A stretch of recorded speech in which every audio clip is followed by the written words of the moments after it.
आदाब। मैं हूं मेहताब और आप देख रहे हैं उर्दू की बात। उर्दू की बात में आज हम बात करेंगे ऑनलाइन डिक्शनरीज़ और ग्लॉसरीज़ की। जैसा कि आप जानते हैं कि पिछले हफ्ते पिछले एपिसोड में हमने एक डॉक्यूमेंट्री और कुछ ऐसे इनिशिएटिव्स जो उर्दू सिखाने का काम करते हैं, उर्दू लर्निंग कोर्सेज चलाते हैं, उसके बारे में हमने बातचीत की थी। इससे पहले कि मैं डिक्शनरीज़ के बारे में और ग्लॉसरीज़ के बारे में बात करूं, मैं कुछ बातें पिछले एपिसोड से जोड़कर आपके सामने रखना चाहूँगा। पहली बात तो ये कि डॉक्यूमेंट्री में मैं जिस एक अहम चीज़ का जिक्र करना भूल गया, जिसे मुझे करना चाहिए, वो ये कि उसमें मौलवी समीउल्लाह साहब की जो दुकान है, जिसे हम कुतुब खाना अजीज़िया के नाम से जानते हैं, और वो उर्दू बाज़ार में ही है और काफ़ी मशहूर और मकबूल दुकान है उर्दू के हवाले से। वो एक बहुत पुरानी दुकान है और उसमें हम उस डॉक्यूमेंट्री में भी वो प्रोमिनेंटली फीचर होता है, तो मैं उसका ज़िक्र करना भूल गया था। इस लिहाज से भी वो अहम है कि एक ज़माने में वो पॉलिटिकल एक्टिविटीज़ का भी एक सेंटर हुआ करता था वो दुकान।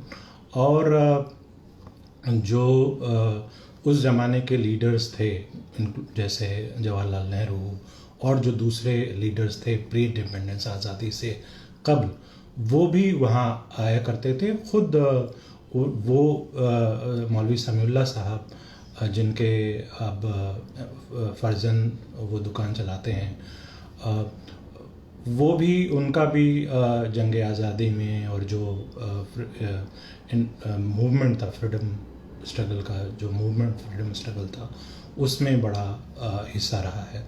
तो उस लिहाज से भी वो दुकान बहुत अहम है।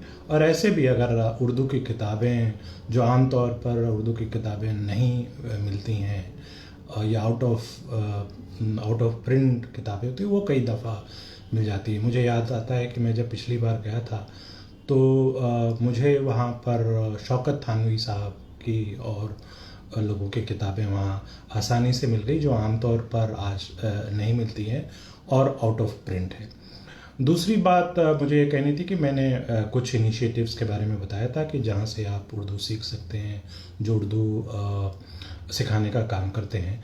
इस बीच मुझे 2 और इनिशिएटिव का पता चला है।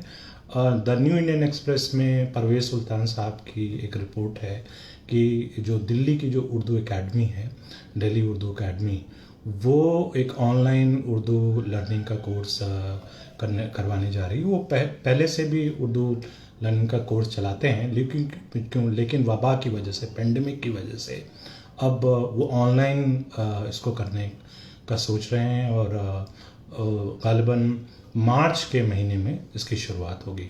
इसके साथ ही साथ जो तेलंगाना स्टेट का उर्दू एकेडमी है, वो उन्होंने भी ऑनलाइन उर्दू टीचिंग का आगाज़ किया है। तो वो भी एक अहम इनिशिएटिव है। अब आइए हम बात करते हैं, और ये चाहे दिल्ली उर्दू एकेडमी की बात हो या फिर तेलंगाना स्टेट उर्दू एकेडमी की बात हो, उसकी तमाम तफसीलात में हस्बे मामूल एज़ यूजुअल जो है वो आपको कमेंट बॉक्स में मिल जाएंगी। अब हम बात करते हैं डिक्शनरीज़ और ग्लॉसरीज़ की। उर्दू में डिक्शनरी को और ग्लॉस के लिए जो लफ्ज़ इस्तेमाल होता है आमतौर पर, वो लुगत या फ़रहंग लफ्ज़ का इस्तेमाल होता है, और ग्लॉसरी के लिए लुगत लफ्ज़ का इस्तेमाल होता है। और ऐसे बहुत सारे लुगात हैं और डिक्शनरीज़ हैं। तो लेकिन आज मैं, और कई सारे मशहूर और मकबूल डिक्शनरीज़ हैं उर्दू के, अंग्रेज़ी से उर्दू और उर्दू से हिंदी, ऐसे कई सारे डिक्शनरीज़ हैं। लेकिन आज मैं जिन डिक्शनरीज़ के बारे में या जिन ग्लॉसरीज़ के बारे में बात करूँगा वो बुनियादी तौर पर वो डिक्शनरीज़ और ग्लॉसरीज़ हैं जो ऑनलाइन मौजूद हैं। जैसे आप जानते होंगे कि फ़िज़िकल फॉर्म में जो मशहूर कुछ डिक्शनरीज़ हैं उर्दू की, उसमें फ़िरंग आसफ़िया, उसके अलावा फ़िरोज़ुल लुगात, या फिर डॉक्टर अब्दुल हक मौलवी अब्दुल हक की जो डिक्शनरी है जिसको अंजुमन तरक्की उर्दू ने भी शाये किया है, वो अंग्रेज़ी से उर्दू के लिए वो भी एक डिक्शनरी है। तो ऐसे कई सारी डिक्शनरीज़ हैं। फिर ऑक्सफोर्ड यूनिवर्सिटी प्रेस ने भी अंग्रेज़ी से उर्दू की डिक्शनरी, OUP पाकिस्तान ने, ऑक्सफोर्ड यूनिवर्सिटी प्रेस पाकिस्तान ने उर्दू से अंग्रेज़ी टू उर्दू डिक्शनरी शाये की है, लेकिन वो आसानी से हिंदुस्तान में भी अवेलेबल है। बल्कि दो, एक छोटी डिक्शनरी है कॉन्साइज और एक बड़ी डिक्शनरी है। तो आप मतलब पॉकेट डिक्शनरी भी, पॉकेट साइज से थोड़ी सी बड़ी डिक्शनरी है, तो वो भी हासिल की जा सकती है। मैं उन डिक्शनरीज़, ऑनलाइन डिक्शनरीज़ की बात करूँगा जिसका आम तौर पर मैं इस्तेमाल करता हूँ जब मुझे कोई लफ्ज़ समझना होता है, या फिर कोई जब मुझसे पूछता है तो मैं उनको बताने के लिए इन डिक्शनरीज़ का इस्तेमाल करता हूँ। लेकिन मैं उन डिक्शनरीज़ का भी इस्तेमाल करता हूँ जो कि उर्दू टू उर्दू है। उस पर भी हम थोड़ी सी बात करेंगे। लेकिन आज जिस डिक्शनरी की बात मैं करने जा रहा हूँ वो ये है कि हम सब ने रेख्ता का नाम सुना है और हम लोग जश्न रेख्ता के नाम से जानते हैं। लेकिन मुझे ज़ाती तौर पर पर्सनली रेख्ता का जो काम सबसे इम्पोर्टेंट लगता रहा है हाल के दिनों तक, वो ये कि उन्होंने जिस तरह से उर्दू की किताबों को ऑनलाइन अवेलेबल करवा दिया, ये एक बहुत इम्पोर्टेंट काम है। वरना आम तौर पर पिछले कुछ सालों तक ऐसा होता था कि उर्दू की किताबों को एक्सेस करना, और ख़ास तौर पर वो किताबें जो आउट ऑफ प्रिंट है, किताबें भी, रिसाले भी, मैगज़ीन्स भी, और ऐसे कई सारे डॉक्यूमेंट्स भी जो आउट ऑफ प्रिंट है, उनको एक्सेस करना बहुत मुश्किल काम था। तो उसको डिजिटलाइज करने का काम जो रेख्ता ने किया, वो मेरी समझ में, मेरी राय में, वो जश्न रेख्ता जैसे इवेंट से बहुत बड़ा काम है और बहुत ही इल्मी काम है। जो दूसरी चीज़ जो आप पहले भी आपने देखा होगा कि रेख्ता के वेबसाइट में अगर आप कोई लफ्ज़, ख़ास तौर पर जो पोइट्री और अदब, लिटरेचर से जो जुड़े अल्फाज थे, अगर उसको टाइप करें, चाहे हिंदी में, चाहे देवनागरी में करें, चाहे उर्दू रस्मुल ख़त में करें या रोमन में करें, तो आम तौर पर ऐसे अल्फाज के, हमेशा नहीं लेकिन आम तौर पर उसके मीनिंग्स जो हैं, उसका क्या मतलब है, वो हमें मिल जाता था। लेकिन हाल के दिनों में अभी उन्होंने एक और उसमें इजाफ़ा किया है और एक और उन्होंने प्लेटफॉर्म लॉन्च किया है जिसका नाम है रेख्ता उर्दू डिक्शनरी। तो ये जो rekhta-dictionary.com, उसकी तफसीलात मैं इसमें कमेंट बॉक्स में डाल दूंगा। ये डिक्शनरी मैंने देखा, जब मैंने डिक्शनरी के बारे में सोचा कि मैं बात करूंगा डिक्शनरीज़ और ग्लॉसरीज़ के बारे में, तो इसको मैंने सरे फहरिस्त रखा और मैं इसी के बारे में बात करना था। लेकिन इसी दरमियान मैंने देखा कि हमारे एक दोस्त ने इस डिक्शनरी की जो खासियत है, जो इसके जो फीचर्स हैं, इम्पॉर्टेंट फीचर्स हैं, उसके बारे में फेसबुक पर एक पोस्ट डाला। तो बजाय इसके कि मैं फिर से इसको लिखता जो उन्होंने लिखा है, और जाहिर है जो बात उन्होंने लिखी है वही लगभग वही बातें मैं भी करने वाला था, वही चीज़ें मुझे दिखी थी, तो मैं उसको ही उन्होंने जो अपने फेसबुक पर शेयर किया है, जो पोस्ट डाली है, वही आप को बताऊंगा। हमारे जिन साहब ने ये पोस्ट लिखी, उनका नाम है डॉक्टर खालिद मुबशिर। डॉक्टर खालिद मुबशिर शायर हैं, उर्दू के उस्ताद यानी टीचर हैं जामिया मिल्लिया इस्लामिया में के उर्दू डिपार्टमेंट में असिस्टेंट प्रोफेसर हैं। मुझे जहाँ तक याद आता है कि रेख्ता के इब्तदाई दिनों में, बिल्कुल इनिशियल डेज़ में, जब वो भी रेख्ता से किसी नौइयत में किसी तरह से वो वाबस्ता थे, तो वो उन्होंने कुछ अहम फीचर्स बताए हैं। उन्होंने इनफैक्ट 12-13 फीचर्स बताए हैं, लेकिन मैं कुछ फीचर्स जो ज़्यादा हैं मैं और एक्सेसिबिलिटी के लिहाज से और आम तौर पर जो लोग उर्दू रस्मुल ख़त से वाकिफ़ नहीं हैं उसके बारे में यहाँ पर बात करूँगा।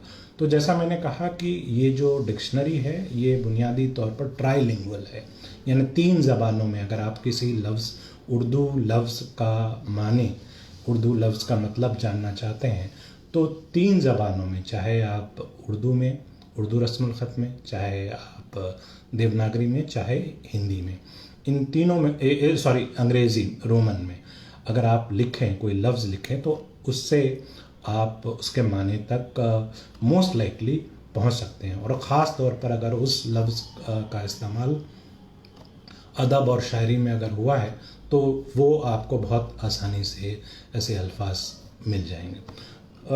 जो दूसरी चीज़ ये है कि अगर आप सर्च करेंगे तो तीनों ऑप्शन आपको दिखाएंगे, मतलब आप अंग्रेज़ी में, और कई दफ़ा ये होता है कि उसके अंग्रेज़ी तो अंग्रेज़ी में भी दिखाएगा। तो अगर आप उर्दू में भी सर्च करते हैं मान लिया, तो वो आपको उर्दू के अलावा नागरी में और रोमन में और अंग्रेज़ी में, तो एक तो ये है कि जो वर्ड है वो आपको, और उसमें उसका साथ साथ जो है वो ट्रांसलिट्रेशन भी आपको मिलेगा और साथ में उसकी मीनिंग भी मिलेगी। तो दूसरी अहम बात ये है। तीसरी जो चीज़ है, जो इसका एक अहम फीचर है कि तलफ़्फ़ुज़ का प्रोनंसिएशन कैसे करें, कोई लफ्ज़ जो है वो मतलब उसका प्रोनंसिएशन कैसा हो, तो उसका भी इन लोगों ने ख्याल रखा है। और एक साउंड का उसमें आइकन है, अगर आप उस पर क्लिक करेंगे तो वहाँ पर वो आवाज़ भी आपको सुनाई देगी। तो ये एक चीज़ है।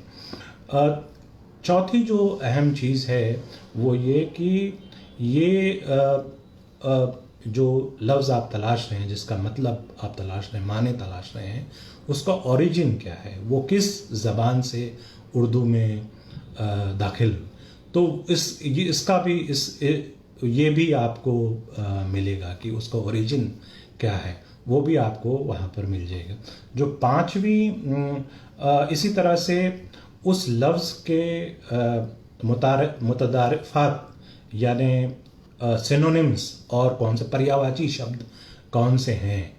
अगर एक कोई शब्द है जिसको आप तलाश रहे हैं, एक लफ्ज़ है, तो उसके सिनोनिम्स और कौन से, मतलब सिनोनिम्स कौन से हैं वर्ड्स, तो वो सिनोनिम्स भी आपको वहाँ पर, जिसको मुतारिफ़ात कहते हैं वो, और उसके अलावा जो एंटोनिम्स हैं वो भी आपको वहाँ पर अगर आप वर्ड सर्च करें तो उसके साथ आपको दिखाएगा वो, अगर पेज पर आप देखेंगे।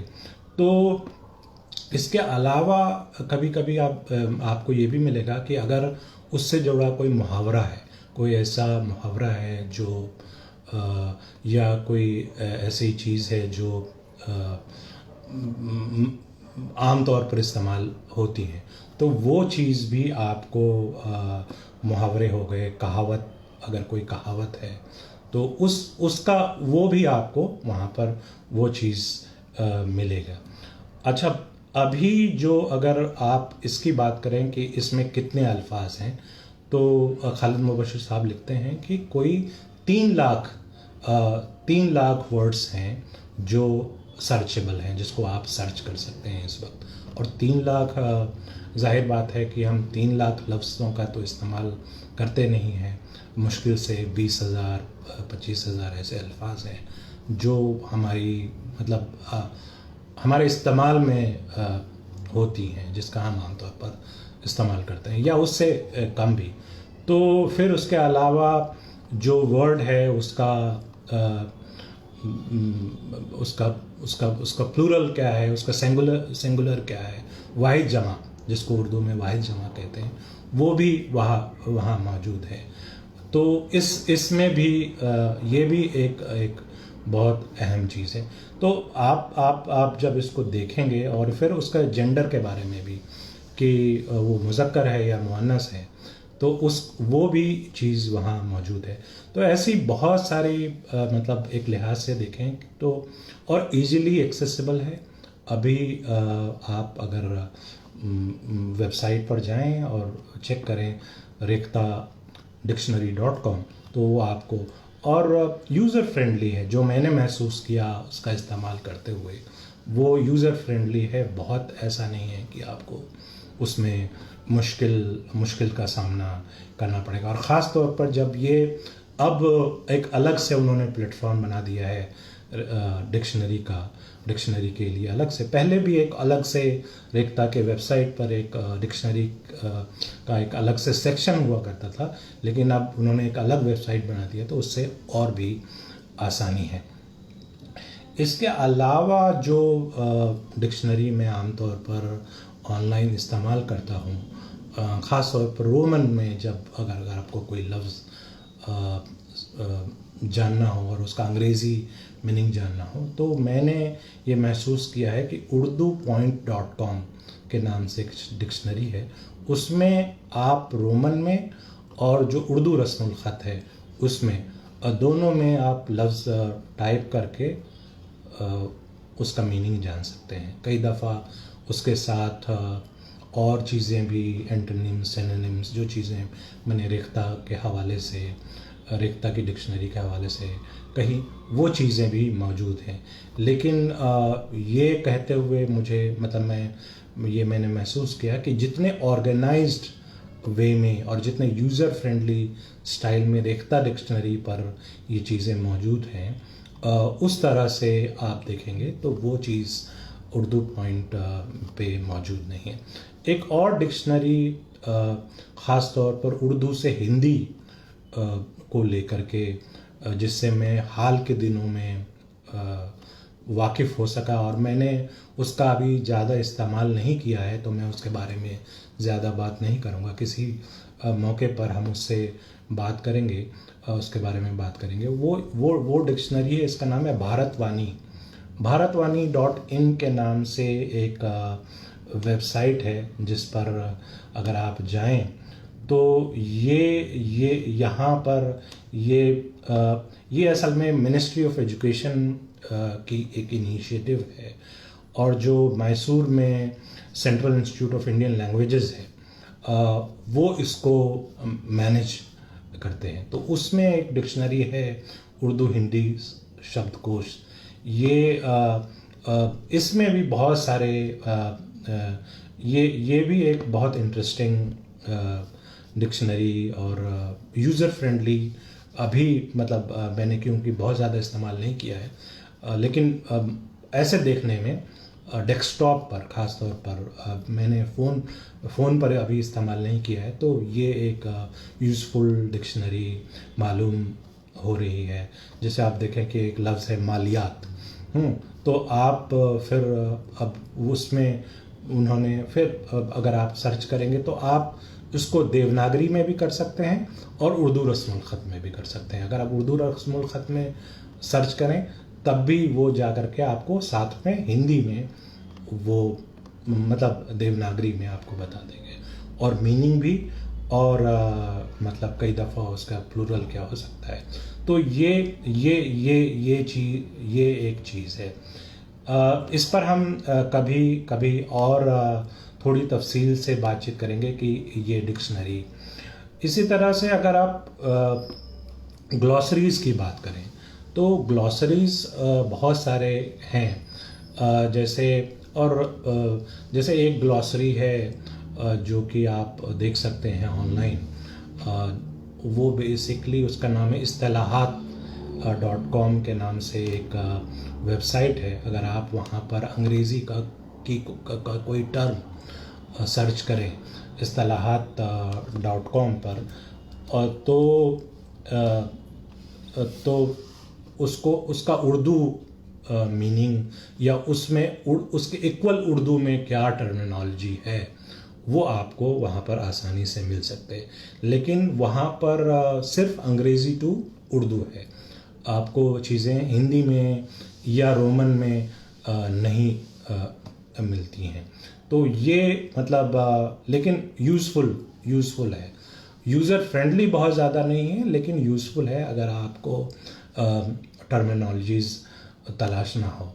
इसी तरह से लेकिन अगर टर्मिनोलॉजीज़ में बात करें और ख़ास तौर पर जो लीगल टर्मिनोलॉजीज़ हैं और जो सरकारी जो गवर्नमेंट के इस्तेमाल में हुकूमत इस्तेमाल करती है, सरकार इस्तेमाल करती हैं, और एक तरह से मैं कहूँ तो जो गवर्नमेंट अप्रूव्ड टर्मिनोलॉजीज़ हैं उर्दू के, अगर उसको आप जानना चाहें तो उसके लिए मुझे एक जो ग्लॉसरी उर्दू से, और ये लीगल ग्लॉसरी है एसेंशली, इसमें जो लीगल टर्म्स हैं वो ज़्यादातर आपको मिलेंगे।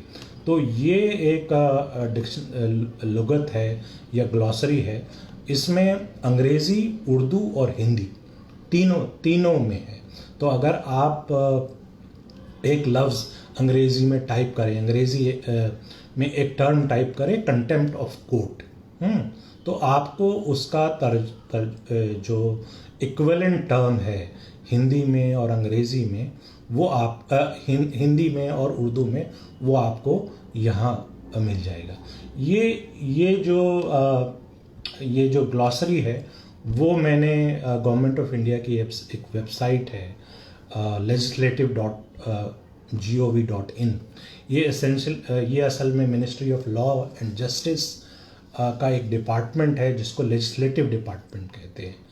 उन लोगों ने अलग अलग ज़बानों में, हिंदी में और उर्दू में, उनका एक ऑफिशियल लैंग्वेजेस विंग भी है, लीगल ग्लॉसरी। तो ये वेबसाइट, ये तफसीलात मैं इसमें नीचे डाल दूंगा। तो इसमें अलग अलग तरह की चीज़ें आपको देखने को मिलेंगी और बहुत मतलब मैंने जब पहली बार इस वेबसाइट को देखा था, और मुझे नहीं लगता कि बहुत ज़्यादा लोग इस वेबसाइट से वाकिफ़ है, क्योंकि आपको इस पर ऐसी चीज़ें मिल जाएंगी जो आम तौर पर चीज़ें आसानी से नहीं मिलती हैं और आम तौर पर गूगल सर्च करने से भी नहीं मिलती। वो इसलिए कि यहाँ जो चीज़ें मौजूद हैं वो PDF फॉर्मेट में मौजूद हैं। तो अनटिल अनलेस आप PDF डाउनलोड करके आप उसको सर्च कर रहे हो, वो चीज़ें आपके उन चीज़ों तक आप पहुँच नहीं पाते हैं, उसको एक्सेस नहीं कर पाते हैं। तो ये एक उस तरह से यूज़र फ्रेंडली नहीं है। लेकिन जब आप इस रिसोर्स तक पहुँचते हैं और जो चीज़ें आप देखते हैं तो आपको पता चलता है कि इतनी सारी चीज़ें हैं।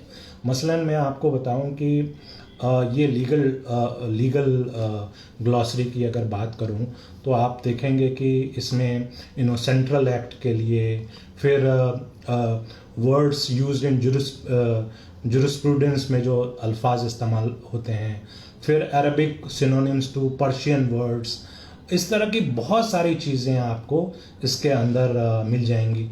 लेटिन और हिंदी की चीज़ें, तो ये इसमें बहुत सारी चीज़ें हैं। और यहीं से मैंने जो है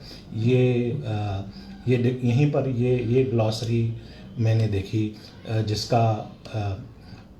जिसकी मैं बात कर रहा था।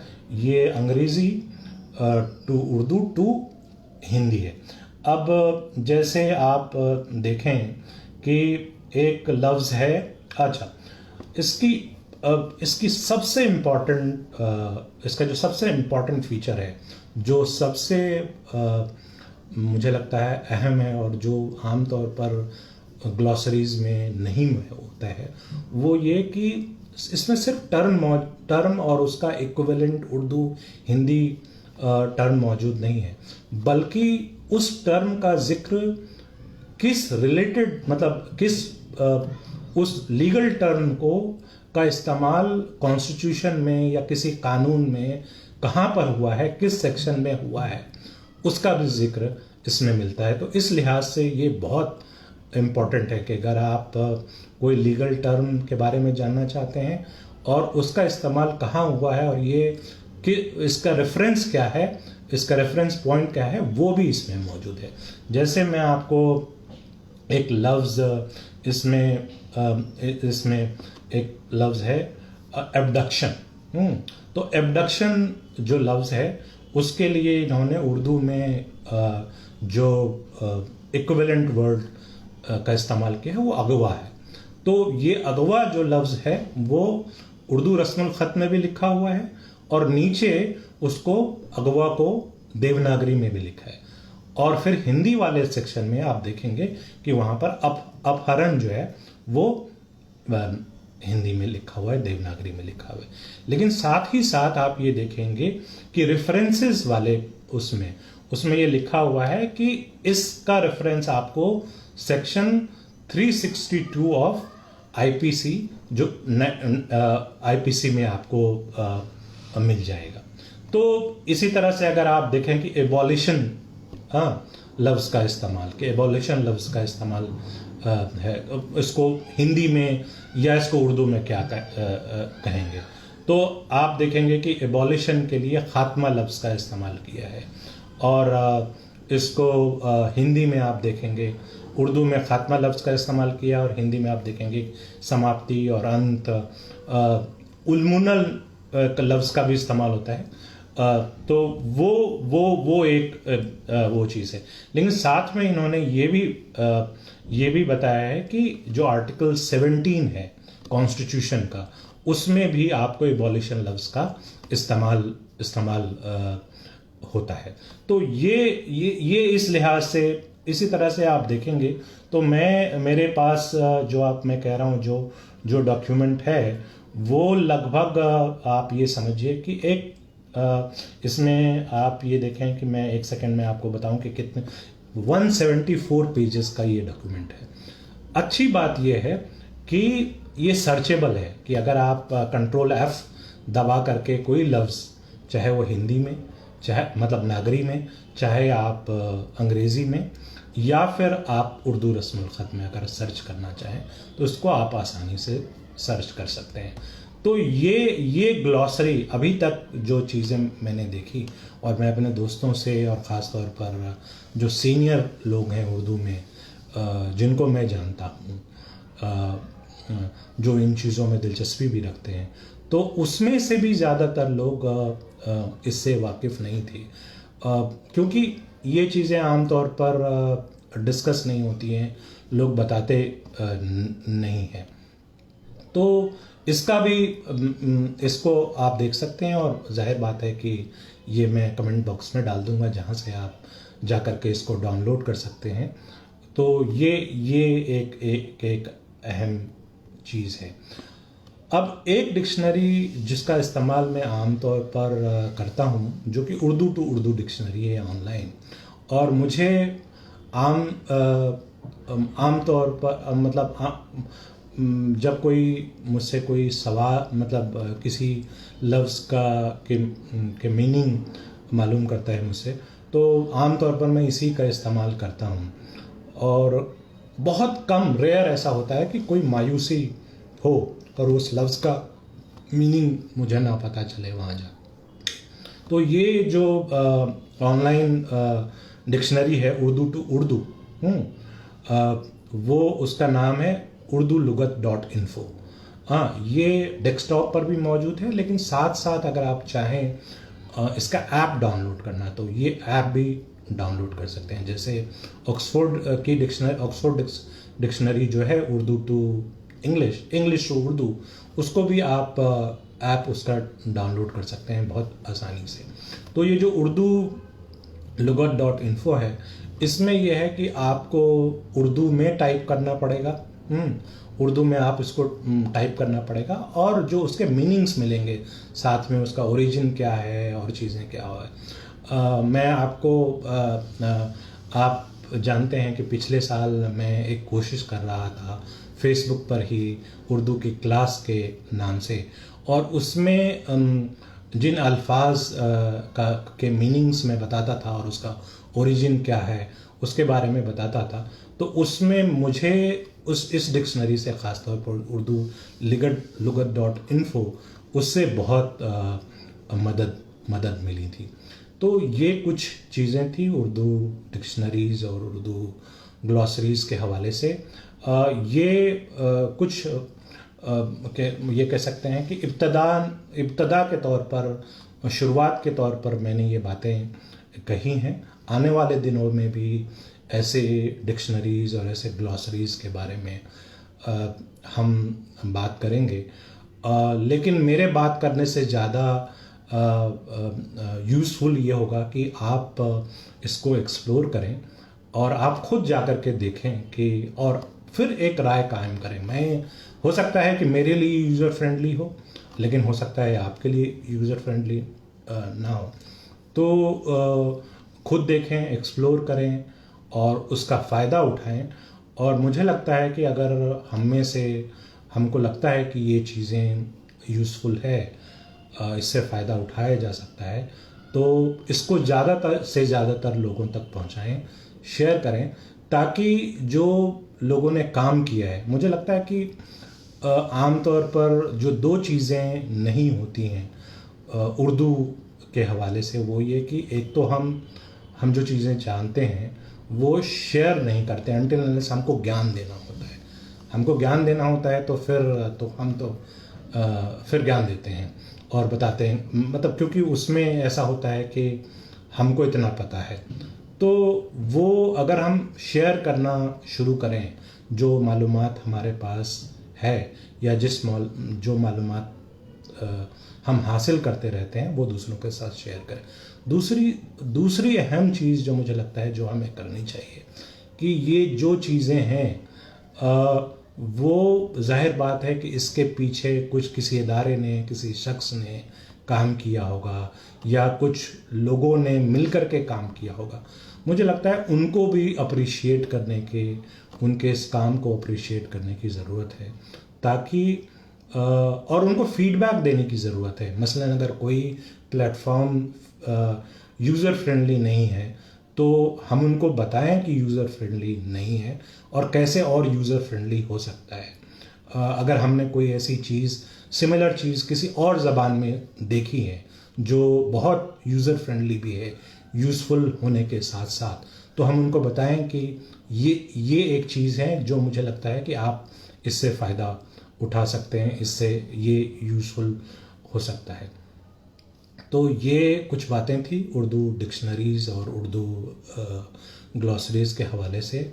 आज के लिए उर्दू की बात में इतना ही। हाँ, अगर आपके सवालात हैं, अगर कोई चीज़ आप मालूम करना चाहते हैं, तो जैसा कि मैंने पहले भी कहा है कि मैं उसका जवाब देने की कोशिश करूँगा।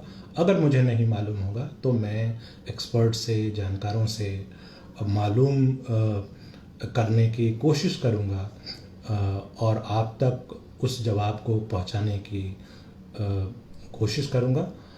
साथ में अगर आप फीडबैक दे सकें कि ये प्रोग्राम आपको कैसा लगा, इसमें कौन से मौज़ूआत और शामिल किए जा सकते हैं, किन चीज़ों के बारे में, किन टॉपिक्स के बारे में मुझे बात करना चाहिए, आप मुझे कमेंट बॉक्स में लिख सकते हैं। साथ ही अगर आपको ये फेसबुक लाइव यूज़फुल लगे, अगर लगे कि ये ऐसी चीज़ है जिसको शेयर करना चाहिए, तो आप ज़रूर शेयर करें, मेहरबानी होगी। तो आज के लिए सिर्फ इतना ही। आप तमाम लोगों का बहुत बहुत शुक्रिया। अगले हफ्ते सैटरडे को मैं शुरू में माफ़ी मांगना भूल गया कि आमतौर पर हम ये प्रोग्राम सैटरडे को 6 बजे करते हैं, लेकिन कल किसी वजह से टेक्निकल रीज़न्स की वजह से, टेक्निकल रीज़न्स के बिना पर कल हम इसको नहीं कर सके, तो आज इसको कर रहे हैं। लेकिन आइंदा से इंशाल्लाह हम सैटरडे को ही इसको किया करेंगे 6 बजे। तो अगले सैटरडे 6 बजे फिर आपसे मुलाकात होगी। तब एक नए मौजू पर हम बात करेंगे और आपके जो सवालात हैं उनके जवाब भी देने की कोशिश करूँगा। शुक्रिया।